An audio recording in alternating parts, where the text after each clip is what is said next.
উসওয়াতুন হাসানা। আল্লাহ রাব্বুল আলামিন বলেন, আল্লাহ তাআলা বলেন, আমার প্রিয় হাবিব রাহমাতুল লিল আলামিন হযরত নবী মুহাম্মদুর রাসূলুল্লাহ সাল্লাল্লাহু আলাইহি ওয়াসাল্লাম বলেন, অবশ্যই তোমাদের জন্য উত্তম আদর্শ। আল্লাহ তাআলা বলেন, লাকাদ কানা লাকুম ফি রাসূলিল্লাহি উসওয়াতুন হাসানা। অবশ্যই আমার রাসূলের মধ্যে রয়েছে তোমাদের জন্য উত্তম আদর্শ।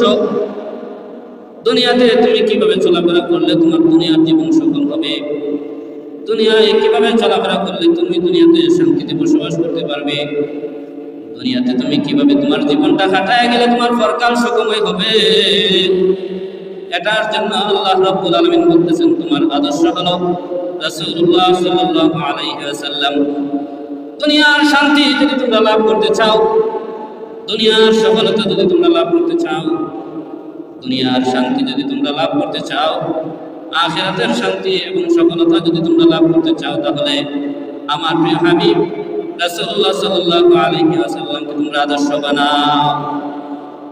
দুনিয়ার মধ্যে যারা অতিক্রম করে গেছেন, যারা এই দুনিয়ার মধ্যে অতিবাহিত হয়ে গেছে, ইহুদি বলেন বা খ্রিস্টান বলেন, হিন্দু বলেন, বৌদ্ধ বলেন, নায়ক নায়িকা, এমপি, মন্ত্রী, প্রধানমন্ত্রী বলেন, খেলোয়াড় বলেন, যারা এই দুনিয়া থেকে অতিক্রম করে গেছেন, কারো আদর্শই সুন্দর আদর্শ না, কারো আদর্শই শ্রেষ্ঠ আদর্শ না।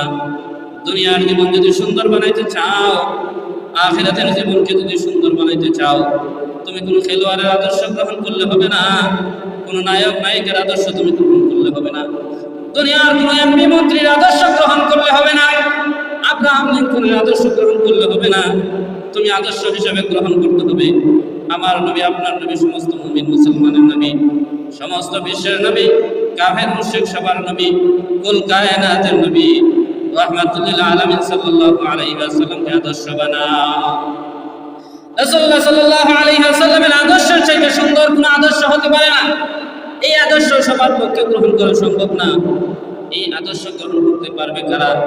কার সৌভাগ্য রয়েছে রাহমাতুল লিল আলামিন সাল্লাল্লাহু আলাইহি ওয়াসাল্লামের আদর্শ গ্রহণ করা। আল্লাহ তাআলা বলেন, লামান কানা ইয়ারজুল্লাহা ওয়াল ইয়াউমাল আখিরা ওয়া যাকারাল্লাহা কাসীরা। আল্লাহর নবী রাহমাতুল লিল আলামিন সাল্লাল্লাহু আলাইহি ওয়াসাল্লামের আদর্শ গ্রহণ করা সবার পক্ষে সম্ভব হবে না। ওই সমস্ত লোকদের পক্ষে রাসূলুল্লাহ সাল্লাল্লাহু আলাইহি ওয়াসাল্লামের আদর্শ গ্রহণ করা সম্ভব হবে যারা আল্লাহ তাআলাকে লাভ করার পাওয়ার আশা রাখে, যারা আল্লাহ তাআলার সাক্ষাতের আশা রাখে, যারা আল্লাহ রাব্বুল আলামিনকে সন্তুষ্ট করার আশা রাখে, এবং যারা আখিরাতের দিবসের প্রতি বিশ্বাস করে, যারা পরকাল বিশ্বাস করে, এবং যারা আল্লাহ রাব্বুল আলামিনের বেশি বেশি জিকির করে, যারা আল্লাহ তাআলাকে পাওয়ার জন্য আশা করে, যারা আল্লাহ রাব্বুল আলামিনের সন্তুষ্টি লাভ করার জন্য আশা করে, যারা আল্লাহ রাব্বুল আলামিনের সাক্ষাতের আশা করে, যারা কিয়ামতের দিবসের আশা করে, যারা আখিরাতের আশা করে, যারা পরকালের আশা করে, যারা বেশি বেশি আল্লাহ রাব্বুল আলামিনের জিকির আজকার করে, ওই সমস্ত লোকদের পক্ষে সম্ভব রাহমাতুল লিল আলামিন সাল্লাল্লাহু আলাইহি ওয়াসাল্লামের আদর্শকে গ্রহণ করা। এই জন্য পৃথিবীর এমন কেউ নাই যার সাথে আমাদের নবী মুহাম্মদুর রাসূলুল্লাহ সাল্লাল্লাহু আলাইহি ওয়াসাল্লামের তুলনা হতে পারে। কাফের বেঈমানেরাও এই কথার স্বীকৃতি দেয়, পৃথিবীর শ্রেষ্ঠ মহামানব হলেন সাইয়্যিদুল মুরসালিন রাহমাতুল লিল আলামিন। 100 মানুষের জীবনী লেখা হয়েছে, কাফেররা লিখেছে, কিন্তু সবার আগে যার নাম তিনি হলেন আমার নবী, আপনার নবী সাইয়্যিদুল মুরসালিন রাহমাতুল লিল আলামিন হযরত নবী মুহাম্মদুর রাসূলুল্লাহ সাল্লাল্লাহু আলাইহি ওয়াসাল্লাম। এইজন্য যারা আল্লাহর নবী মুহাম্মদুর রাসূলুল্লাহ সাল্লাল্লাহু আলাইহি ওয়াসাল্লামের জীবনী খোঁজাখুঁজি করেছে, রাসূলুল্লাহ সাল্লাল্লাহু আলাইহি ওয়াসাল্লামের মূল ধরার জন্য যারা খোঁজাখুঁজি করেছে, রিসার্চ করেছে, চেষ্টা করেছে, এরাই আল্লাহর নবীর আশিক হয়ে গেছে, এরাই মুমিন হয়ে গেছে, মুসলমান হয়ে গেছে। এই জন্য রাহমাতুল লিল আলামিন হযরত নবী মুহাম্মদুর রাসূলুল্লাহ সাল্লাল্লাহু আলাইহি ওয়াসাল্লামের জীবনের প্রতিটি মুহূর্ত সুন্দর, প্রতিটি মুহূর্ত পবিত্র। দুনিয়ার এমন কোন ব্যক্তি পাওয়া যাবে না, নবী রাসূলগণ ছাড়া এমন কোন ব্যক্তি পাওয়া যাবে না যার প্রতিটি মুহূর্ত কলঙ্কমুক্ত, যার প্রতিটি মুহূর্ত পবিত্র। কোনো না কোনো সময় তার এমন একটা কাজ পাওয়া যায় যেটা ভুল হয়। কিন্তু আল্লাহর নবী রাহমাতুল আলামিন হযরত নবী মুহাম্মদ রাসূলুল্লাহ সাল্লাল্লাহু আলাইহি ওয়াসাল্লামের জন্ম থেকে নিয়ে ইন্তেকাল পর্যন্ত একটা মুহূর্ত খুঁজে পাবেন না, একটা সেকেন্ড আপনি খুঁজে পাবেন না যেই সময়টা আলোচনার অযোগ্য, যেই সময়টার মধ্যে আল্লাহ রাসূল মিথ্যা বলেছেন, যেই সময়টার মধ্যে আল্লাহ রাসূল ধোঁকা দিয়েছেন, যেই সময়টার মধ্যে আল্লাহ রাসূল কোনো ভুল করেছেন, এমন একটা মুহূর্ত খুঁজে পাওয়া যাবে না। এজন্য আমরা এমন একজন রাসূল পেয়েছি, এমন একজন নবীর উম্মত হতে পেরেছি, আমরা ঈমানদার হতে পেরেছি, আমরা মুসলমান হতে পেরেছি, আমরা শ্রেষ্ঠ নবীর উম্মত হতে পেরেছি। এটা আল্লাহ রাব্বুল আলামিনের পক্ষ থেকে অনেক বড় একটা দয়া, আল্লাহ রাব্বুল আলামিনের পক্ষ থেকে অনেক বড় একটা মেহেরবানি। এই জন্য আমাদের রাহমাতুল লিল আলামিন সাল্লাল্লাহু আলাইহি ওয়াসাল্লামকে আদর্শ হিসেবে গ্রহণ করতে হবে। আমি মুমিন, আমি মুসলমান, আমি আখির নবীর উম্মত।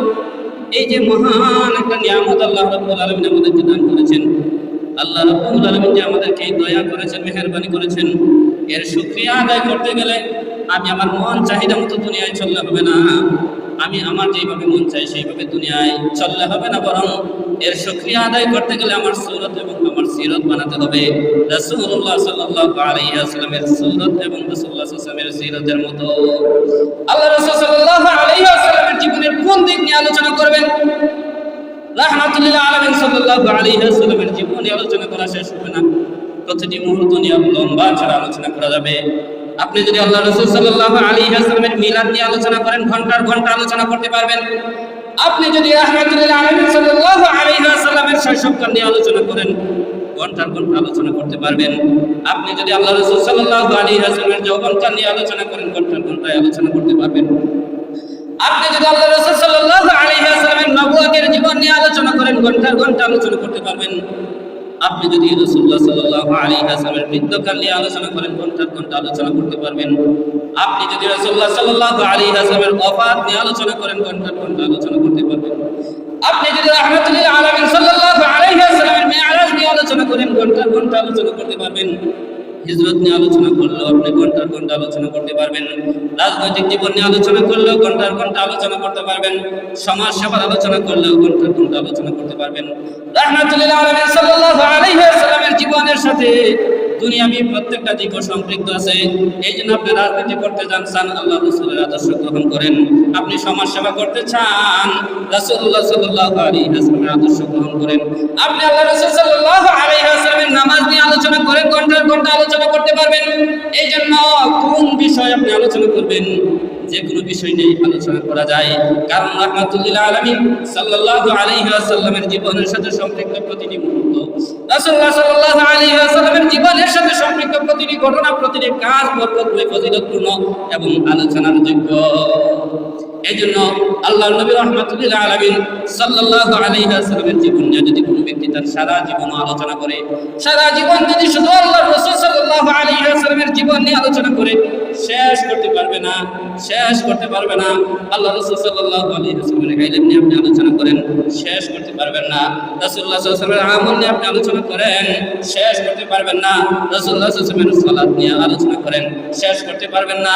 রাসূলুল্লাহ সাল্লাল্লাহু আলাইহি ওয়াসাল্লামের রোজা নিয়ে আলোচনা করেন, শেষ করতে পারবেন না। এই জন্য আল্লাহ রাসূল সাল্লাল্লাহু আলাইহি ওয়াসাল্লামের জীবনের প্রতিটি মুহূর্ত যেহেতু আমাদের জন্য ফজিলতময়, এই জন্য আল্লাহ রাসূল সাল্লাল্লাহু আলাইহি ওয়াসাল্লামের প্রতিটি মুহূর্ত নিয়ে আলোচনা করা যাবে। রাসূলুল্লাহ সাল্লাল্লাহু আলাইহি ওয়াসাল্লামের মিলাদ নিয়ে আলোচনা করা যাবে, রাসূলুল্লাহ সাল্লাল্লাহু আলাইহি ওয়াসাল্লামের ওফাত নিয়ে আলোচনা করা যাবে। মিলাদ সম্পর্কে আলোচনা হয়েছে, এই জন্য আমি এখন ইচ্ছা করেছি রাসূলুল্লাহ সাল্লাল্লাহু আলাইহি ওয়াসাল্লামের সূরত এবং সিরাত নিয়ে কিছু আলোচনা করব, কারণ আমরা আল্লাহ রাসূলের উম্মত, রাসূলুল্লাহ সাল্লাল্লাহু আলাইহি ওয়াসাল্লামের উম্মত, আমরা শ্রেষ্ঠ নবীর উম্মত।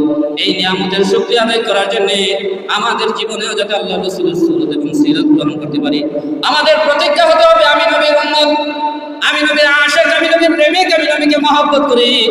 শুধু মুখে নয়, মুখের দাবি গ্রহণযোগ্য হবে না। আপনি যতই বলেন আমি আশিক রাসূল, আপনি যতই বলেন আমি সুন্নি, আমি আল্লাহ রাসূলের প্রেমিক, কিন্তু আপনার চেহারায় সুরতে রাসূলের সুরত নাই, আপনার সিরাতের মধ্যে আল্লাহ রাসূলের সিরাত নাই, আপনার আচরণে আল্লাহ রাসূল সাল্লাল্লাহু আলাইহি ওয়াসাল্লামের আচরণ নাই, আপনার 3.5 হাত বডির মধ্যে রাসূলুল্লাহ সাল্লাল্লাহু আলাইহি ওয়াসাল্লামের সিরাত নাই, সুরত নাই।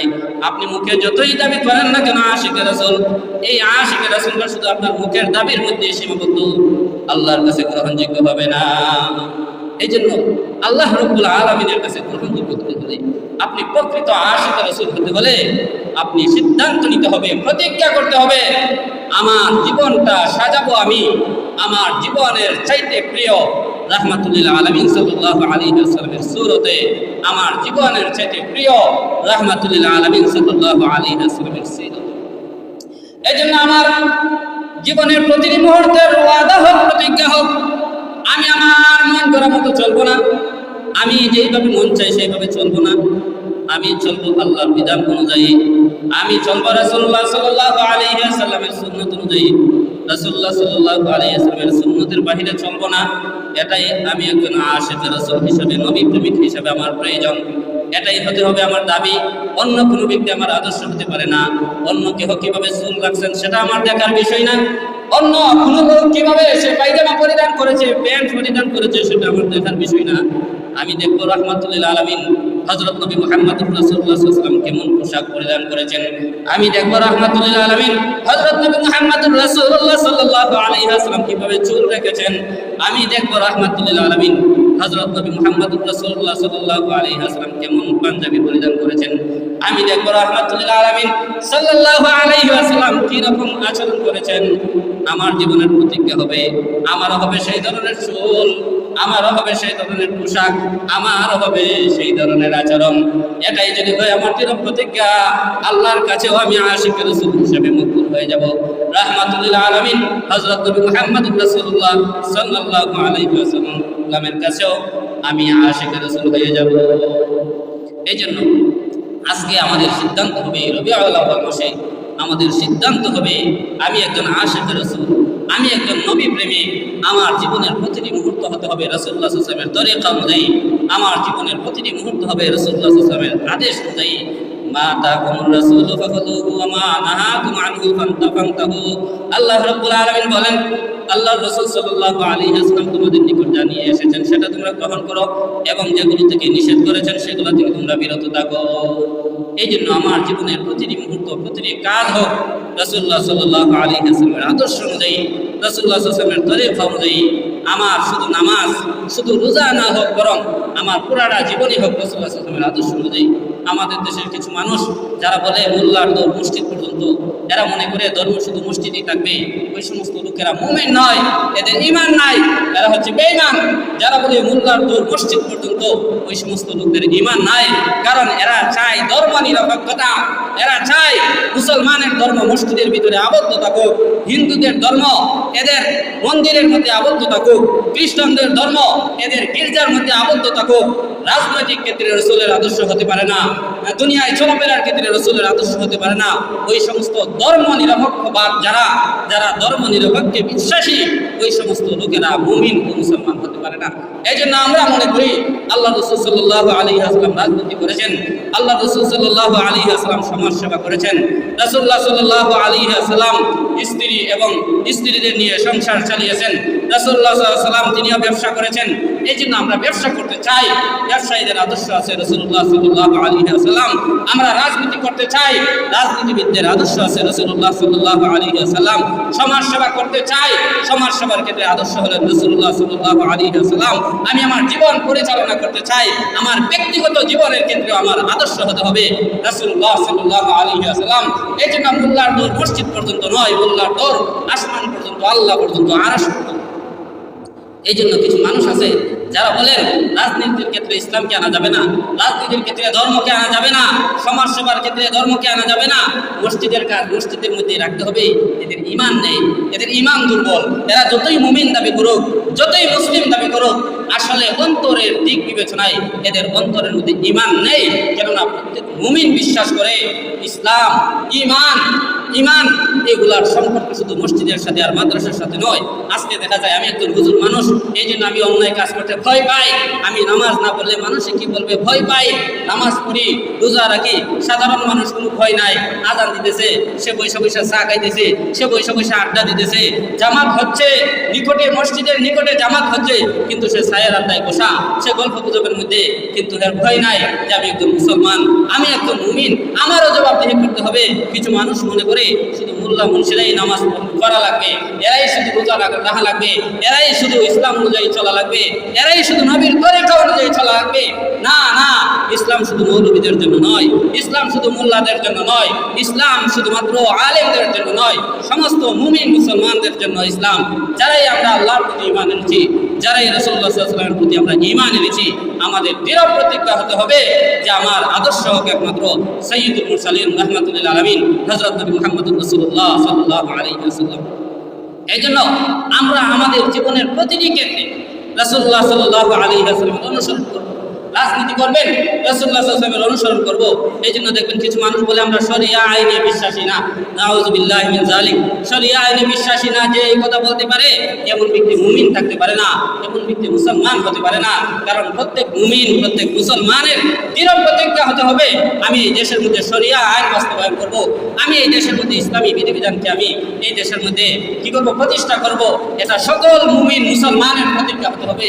কিন্তু হ্যাঁ, যেহেতু সম্ভব হচ্ছে না এখন, এই জন্য আমি জরুরত হিসেবে গণতান্ত্রিক পদ্ধতিতে নির্বাচনে অংশগ্রহণ করে জয়ী হয়ে পরবর্তীতে চেষ্টা করব।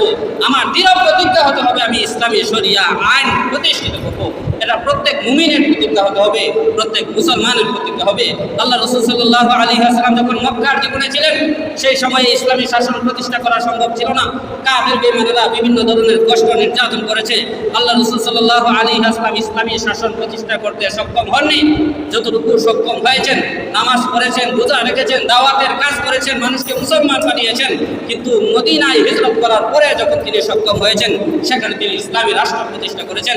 এই জন্য আমাদের প্রতিজ্ঞা হতে হবে, অঙ্গীকার হতে হবে, এই দেশকে ইসলামী শরিয়া আইনে প্রতিষ্ঠা করব, ইসলামী শরিয়া আইনে চালাবো।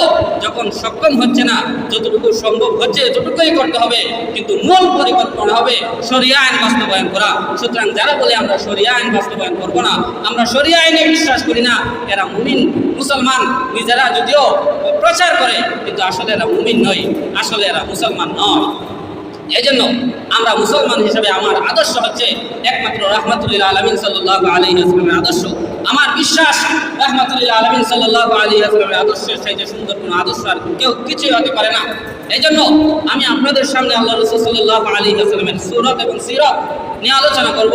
কারণ আমি একজন আশিক রাসূল হিসেবে, আমি একজন মুমিন হিসেবে, আমি একজন মুসলমান হিসেবে, আমি একজন রাসূলের প্রেমিক হিসেবে আমার অঙ্গীকার হবে আমার আকৃতিটাও যেন আল্লাহ রাসূলের মতো হয়, আমার আচরণটা যেন রাসূলুল্লাহ সাল্লাল্লাহু আলাইহি ওয়াসাল্লামের মতো হয়। এই জন্য আল্লাহ রাসূল সাল্লাল্লাহু আলাইহি ওয়াসাল্লাম কেমন চরিত্রের অধিকারী ছিলেন, রাসূলুল্লাহ সাল্লাল্লাহু আলাইহি ওয়াসাল্লামের ঘটনাকৃতি কেমন ছিল, এগুলো সাহাবায়ে কেরামগণ সংরক্ষণ করেছেন। আল্লাহ রাসূল সাল্লাল্লাহু আলাইহি ওয়াসাল্লামের এমন কোনো মুহূর্ত নাই যা সাহাবায়ে কেরামগণ সংরক্ষণ করে নাই। রাসূলুল্লাহ সাল্লাল্লাহু আলাইহি ওয়াসাল্লামের এমন কোনো দেহের আকৃতিও নাই।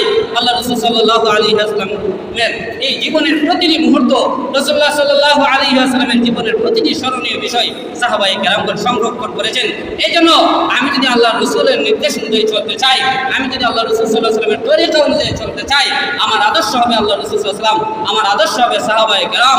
নিজের মন গড়া মতো রাসূলকে মহব্বত করলাম, নিজের মন গড়া মতো আমি রাসূলের আশিক হয়ে গেলাম। না না, মন গড়া মতো রাসূলের আশিক হওয়া যাবে না। কারণ আল্লাহর রাসূলের জীবনের প্রতিটি মুহূর্ত সাহাবায়ে কেরামগণ সংরক্ষণ করেছেন। সেই অনুযায়ী আমাদের জীবনকে পরিচালনা করতে হবে। এই জন্য আল্লাহ রাসূল সাল্লাল্লাহু আলাইহি ওয়াসাল্লামের মাথা মুবারক থেকে নিয়ে পা পর্যন্ত ওনার সমস্ত শরীরের কোন অঙ্গ কেমন ছিল, এগুলো সাহাবায়ে কেরামগণ বর্ণনা করেছেন। রাহমাতুল লিল আলামিন হযরত নবী মুহাম্মদুর রাসূলুল্লাহ সাল্লাল্লাহু আলাইহি ওয়াসাল্লামের এই গঠন আকৃতি নিয়েও বুজুর্গানে দ্বীন উলামায়ে কেরাম, মুজতাহিদিন ইমামগণ, হাদিসের ইমামগণ কিতাব রচনা করেছেন। অনেকেই কিতাব রচনা করে গেছেন, অন্য কোনো জিনিস নিয়ে কিতাব না লিখলেও অনেক ইমামগণ আল্লাহ রাসূল সাল্লাল্লাহু আলাইহি ওয়াসাল্লামের জীবনী নিয়ে আলোচনা করেছেন, রাসূলুল্লাহ সাল্লাল্লাহু আলাইহি ওয়াসাল্লামের ঘটনাকৃতি নিয়ে আলোচনা করেছেন। কেন করেছেন? কারণ এটা যদি আমার নাজাতের ওসিলা হয়, এটা যদি আমার নাজাতের ওসিলা হয়। আল্লামা শেখ সাদি রহমাতুল্লাহি আলাইহি, শেখ সাদি রহমাতুল্লাহি আলাইহি অনেক বড় আল্লাহর বুজুর্গ ছিলেন, অনেক বড় আল্লাহর ওলি ছিলেন। তিনি চিন্তা করলেন, সারা জীবন তো কবিতা লিখলাম, আল্লাহ যদি আমাকে হাসরের ময়দানে জিজ্ঞাসা করেন, হে আমার শেখ সাদি, তুমি আমার জন্য কি নিয়ে আসছো? দুনিয়াতে তো তুমি অনেক ধরনের কবিতা লিখেছো, আমার জন্য কি নিয়ে আসছো? শেখ সাদি রহমতুল্লাহি আলাইহি তিনি চিন্তায় পড়ে গেলেন, সেই সময় আমি কি জবাব দেবো? তিনি তখন সিদ্ধান্ত নিলেন, আমি রাহমাতুল লিল আলামিন হযরত নবী মুহাম্মদ রাসূলুল্লাহ সাল্লাল্লাহু আলাইহি ওয়াসাল্লামের মর্যাদা নিয়ে একটা কবিতা লিখবো। আল্লাহ যদি আমাকে জিজ্ঞাসা করেন কি নিয়ে আসছো, সেটাকে আমি ওসিলা বানাই। তিনি কবিতা লিখলেন, বালাগাল উলা বিকামালিহি কাশাফাত দুজা বিজামালিহি হাসানাত জামিউ খিসালিহি। কবিতা লেখা শুরু করলেন। এই তিনটা ছন্দ লিখলেন বালাগাল উলা বিকামালিহি কাশাফাত দুজা বিজামালিহি হাসানাত জামিউ খিসালিহি। এরপরে কি মিলাইবেন আর পারতেছেন না, চিন্তায় পড়ে গেলেন। এরপরে কি তিনি মিলাইবেন? এই জন্য তিনি চিন্তা করতে হঠাৎ ওনার ঘুম আইসা গেল। স্বপ্নে দেখেন রাহমাতুল লিল আলামিন হযরত নবী মুহাম্মদুর রাসূলুল্লাহ সাল্লাল্লাহু আলাইহি ওয়াসাল্লাম হযরত শেখ সাদী রাহমাতুল্লাহি আলাইহির নিকট উপস্থিত। জিজ্ঞাসা করতেছেন, হে শেখ সাদী কি অবস্থা তোমার? শেখ সাদী রাহমাতুল্লাহি আলাইহি বলেন, ইয়া রাসূলুল্লাহ, ইয়া হাবিবাল্লাহ, আপনার শান নিয়ে আমি একটা কবিতা রচনা করতেছি, আপনার মর্যাদা নিয়ে আমি একটা কবিতা রচনা করতেছি। আমি হাসানাত জামিউ খিসালিহি পর্যন্ত লিখছি, এরপরে কি মিলাইব সেটা আমি পাইতেছি না। আল্লাহর নবী রাহমাতুল লিল আলামিন সাল্লাল্লাহু আলাইহি ওয়াসাল্লাম বলেন, এরপরে তুমি নিজে মিলাই নাও, সাল্লাল্লাহু আলাইহি ওয়া আলিহি। এই জন্য নাজাতের জন্য হলেও, মুক্তির জন্য হলেও ইমামগণ, বুজুর্গানে দিন, আল্লাহর ওলিগণ রাসূলুল্লাহ সাল্লাল্লাহু আলাইহি ওয়াসাল্লামের মর্যাদা নিয়ে আলোচনা করেছেন। রাসূলুল্লাহ সাল্লাল্লাহু আলাইহি ওয়াসাল্লামের জীবনের প্রতিটি মুহূর্ত নিয়ে আলোচনা করেছেন। এই জন্য আল্লাহ রাসূলের জীবনের আলোচনা করা, রাসূলুল্লাহ সাল্লাল্লাহু আলাইহি ওয়াসাল্লামের জীবনের প্রতিটি মুহূর্ত আলোচনা করা বরকতময়, এটা মুমিনদের জন্য নাজাতের ওসিলা। এই জন্য আল্লামা খলিল আহমদ সাহারানপুরী রাহমাতুল্লাহি আলাইহিকে যখন মিলাদ সম্পর্কে জিজ্ঞাসা করা হইল, আল্লাহ রাসূল সাল্লাল্লাহু আলাইহি ওয়াসাল্লামের মিলাদের আলোচনা কেমন, জিক্রে মিলাদ, আল্লাহ রাসূলের জিক্রে মিলাদ আলোচনা করা, আল্লামা খলিল আহমদ সাহারানপুরী রাহমাতুল্লাহি আলাইহি পরিষ্কারভাবেই বললেন যে আল মুহান্নাদ আলাল মুহান্নাদ কিতাবে আল্লাহ রাসূল সাল্লাল্লাহু আলাইহি ওয়াসাল্লামের শুধু মিলাদ কেন, রাসূলুল্লাহ সাল্লাল্লাহু আলাইহি ওয়াসাল্লামের জীবনের প্রতিটি মুহূর্ত আলোচনা করা মুমিনের জন্য বরকতময় এবং ফজিলত। এই জন্য জিক্রে মিলাদ নিয়ে কোনো সন্দেহ নাই। মন গড়া তরিকা যা বেদাতিরা আবিষ্কার করেছে এইগুলা নিয়ে ইখতিলাফ আছে, কিন্তু জিক্রে মিলাদ যা সেটা নিয়ে কারো কোনো ইখতিলাফ নাই।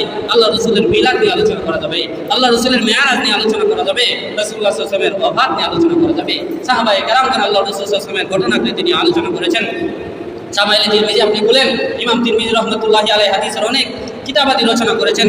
এর মধ্যে একটা হলো শামাইলে তিরমিজি। আসলে কিতাবের নাম হচ্ছে শামাইলুল মুহাম্মদ মাদিয়াতু লিল ইমাম তিরমিজি রাহিমাহুল্লাহ। ইমাম তিরমিজি রাহমাতুল্লাহ আলাইহি লিখিত রাসূলুল্লাহ সাল্লাল্লাহু আলাইহি ওয়াসাল্লামের জীবনী, আল্লাহ রাসূল সাল্লাল্লাহু আলাইহি ওয়াসাল্লামের ঘটনাকৃতি কেমন ছিল অনেক কিতাবের মধ্যে আপনি বুঝলে দেখতে পাইবেন, কিন্তু ইমাম তিরমিজি রাহমাতুল্লাহি আলাইহি আল্লাহ রাসূল সাল্লাল্লাহু আলাইহি ওয়াসাল্লামের চেহারা সুরত কেমন ছিল এইগুলো নিয়ে বিস্তারিত একটা কিতাব লিখেছেন, যার নাম শামাইল তিরমিজি। যে কিতাবটা পড়লে অনেক মজা লাগে, স্বাদ লাগে। এই কিতাবটা আপনি বুখারী তিরমিজির চাইতেও শামাইলে তিরমিজি পড়ানো এটা অনেক বেশি আনন্দের। শামাইলে তিরমিজি আমি পড়াচ্ছি প্রায় 9 বছর ধরে, কিন্তু এই কিতাবটার মতো মজা বুখারী তিরমিজি যাই পড়ান না কেন অন্য কিতাবের মধ্যে পাওয়া যায় না। উস্তাদরাও পায় না, ছাত্ররাও পায় না। কেন পায় না?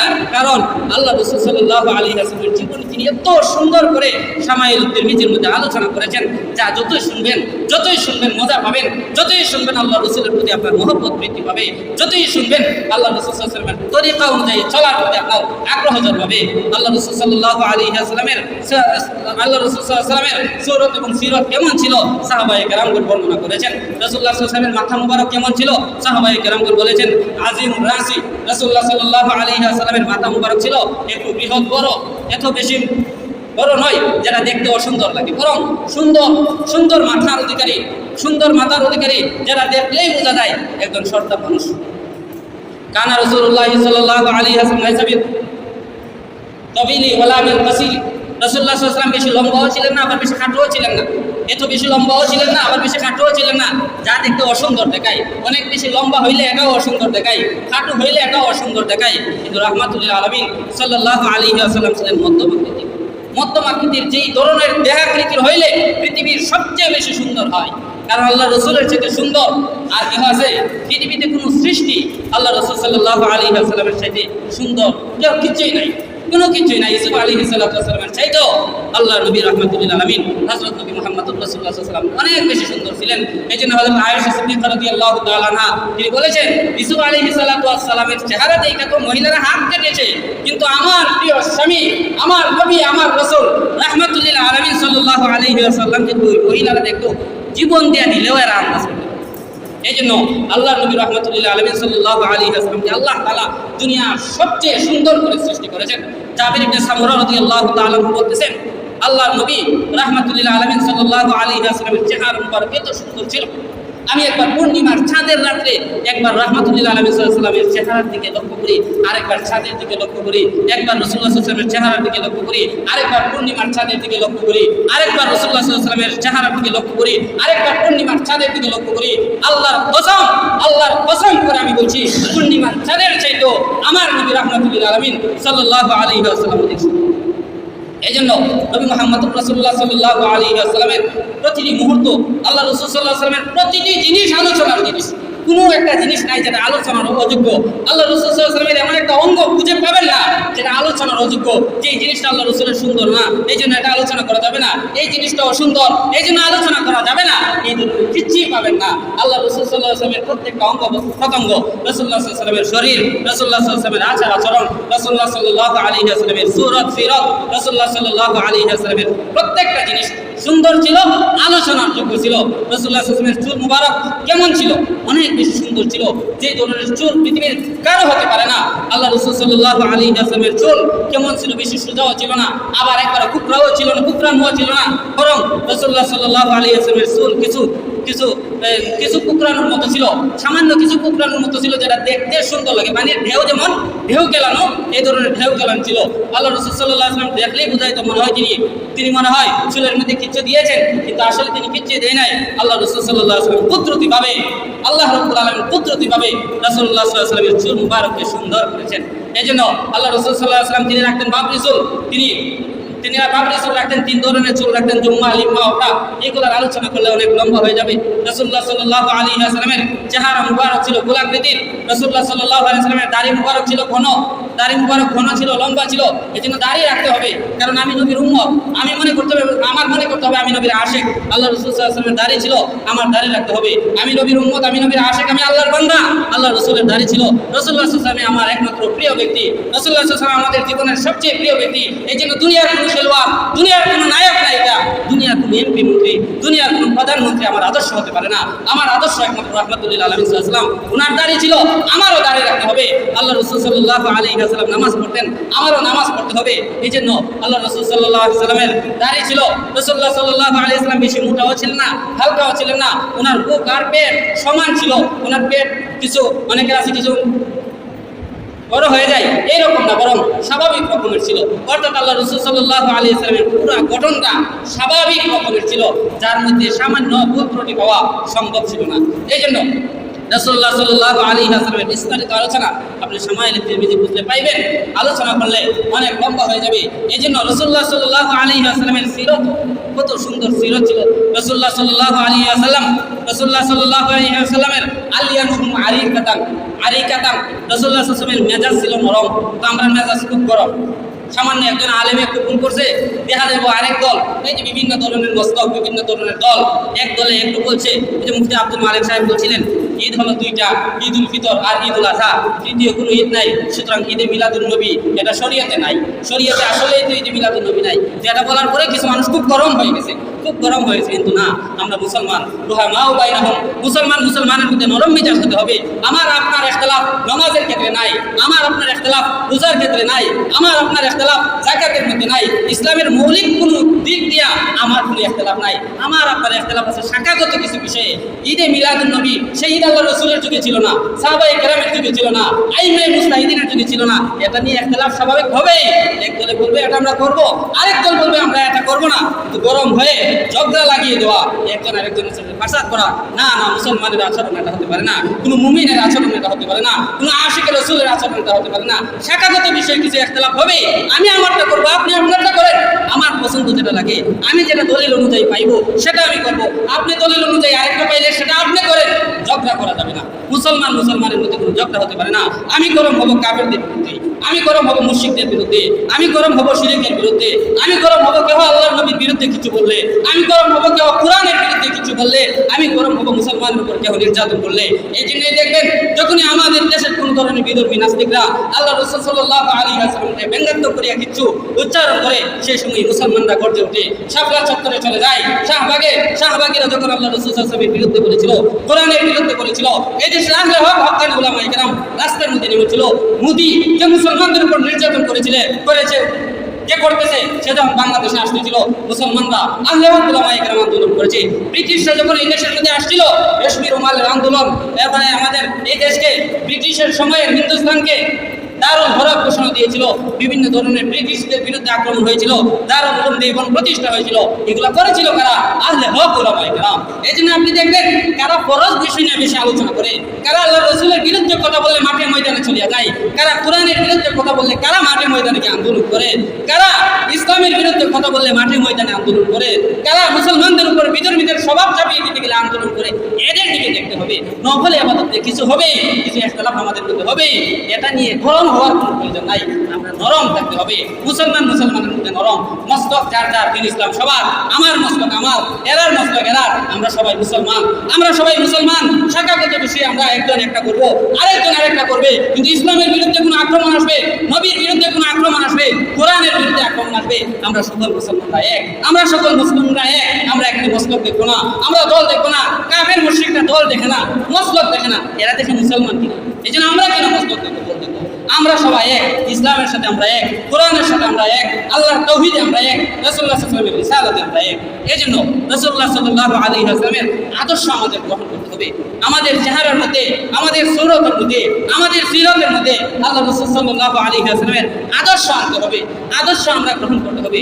যদি আমরা সর্বক্ষেত্রে, এজন্য আমাদের প্রতিজ্ঞা হবে, এজন্য আমাদের প্রতিজ্ঞা হবে, যারাই রাজনীতির ক্ষেত্রে ইসলামকে প্রাধান্য দিবে, যারাই রাজনীতির ক্ষেত্রে আল্লাহ তাআলার তাওহীদকে প্রাধান্য দিবে, যারা এই রাজনীতির ক্ষেত্রে রাসূলুল্লাহ সাল্লাল্লাহু আলাইহি ওয়াসাল্লামের রিসালাতকে প্রাধান্য দিবে, যারা এই রাজনীতির ময়দানেও কোরআনকে অনুসরণ করবে, আল্লাহ তাআলাকে অনুসরণ করবে, রাসূলুল্লাহ সাল্লাল্লাহু আলাইহি ওয়াসাল্লামের হাদিসকে অনুসরণ করবে, আমরা এদের সমর্থন করব। কিন্তু যারা বলবে আমরা ধর্ম নিরপেক্ষ, আমরা ইসলামকে শুধু মসজিদের ভিতরে রাখতে চাই, আমরা ইসলামকে শুধু মাদ্রাসার ভিতরে রাখতে চাই, আমরা ইসলামকে শুধু হুজুরদের ভিতরে রাখতে চাই, ওই সমস্ত লোকদেরকে আমরা ঘৃণা করব, এদের থেকে আমরা দূরে থাকবো। আমরা মুমিন মুসলমান হিসেবে আমাদের ঈমানকে মজবুত করতে হবে, ঈমানকে শক্ত করতে হবে। আমরা দুর্বল ঈমানদার, যার কারণে এত অধিক সংখ্যক প্রায় 95% মুসলমান হয়েও আমরা আমাদের দেশের মধ্যে ইসলামী হুকুমত প্রতিষ্ঠা করতে পারতেছি না। এটি বোঝা গেল আমাদের ঈমান দুর্বল, আমাদের ঈমান অত্যন্ত দুর্বল। আমাদের দলে আমাদেরকে নষ্ট করে ফেলেছে। আমার কাছে আজকে ইসলামের চেয়ে দল বড়, আমার কাছে ইসলামের চেয়ে আওয়ামী লীগ বড়, আমার কাছে ইসলামের চাইতে বিএনপি বড়, আমার কাছে ইসলামের চাইতে আমার চেয়ারম্যান বড়, আমার কাছে আমার ইসলামের চাইতে আমার মন্ত্রী বড়। না না, কখনো আপনি ইসলামের চাইতে কোনো মন্ত্রীকে প্রাধান্য দিবেন না, ইসলামের চাইতে কোনো দলকে আপনি প্রাধান্য দিবেন না, ইসলামের চাইতে মেম্বারকে প্রাধান্য দিবেন না, ইসলামের চাইতে কাউকে প্রাধান্য দিবেন না। সর্বপ্রথম আমার পরিচয় হচ্ছে আমি মুসলমান, সর্বপ্রথম আমার পরিচয় হচ্ছে আমি মুসলমান, আমি ইসলাম ধর্মের অনুসারী, আমি আল্লাহকে বিশ্বাস করি, আমি রাসূলুল্লাহ সাল্লাল্লাহু আলাইহি ওয়াসাল্লামকে বিশ্বাস করি। এই জন্য আমি আমার জীবনকে সুন্দর করব, আমি আমার জীবনকে সুন্দর করব আল্লাহ রাসূল সাল্লাল্লাহু আলাইহি ওয়াসাল্লামের আদর্শের মাধ্যমে। আল্লাহ রাব্বুল আলামিন আমাদের সবাইকে সেভাবেই চলার তৌফিক দান করুন, যেভাবে চললে আল্লাহ রাব্বুল আলামিন আমাদের প্রতি সন্তুষ্ট থাকেন, যেভাবে চললে রাহমাতুল লিল আলামিন হযরত নবী মুহাম্মদুর রাসূলুল্লাহ সাল্লাল্লাহু আলাইহি ওয়াসাল্লাম আমাদের প্রতি সন্তুষ্ট থাকেন। আল্লাহ তাআলা তৌফিক দান করুন। আমিন। ওয়া আখির দাওয়ানা আলহামদুলিল্লাহি রাব্বিল আলামিন। আপনাদের একটা দাওয়াতনামা এসেছে শনিবার, আগামী শনিবার উমরপুর, একটি রাসূলুল্লাহ সাল্লাল্লাহু আলাইহি ওয়াসাল্লামের জীবন বৃত্তান্ত নিয়ে, সিরাতুন নবী সাল্লাল্লাহু আলাইহি ওয়াসাল্লাম, আল্লাহ রাসূল সাল্লাল্লাহু আলাইহি ওয়াসাল্লামের জীবন বৃত্তান্ত নিয়ে একটা আলোচনার মাহফিল। এখানে মাওলানা মুশাহিদ কাসিমি, শাইখুল হাদিস জেরজিলি মাদ্রাসা, অনেক সুন্দর ওয়াজ।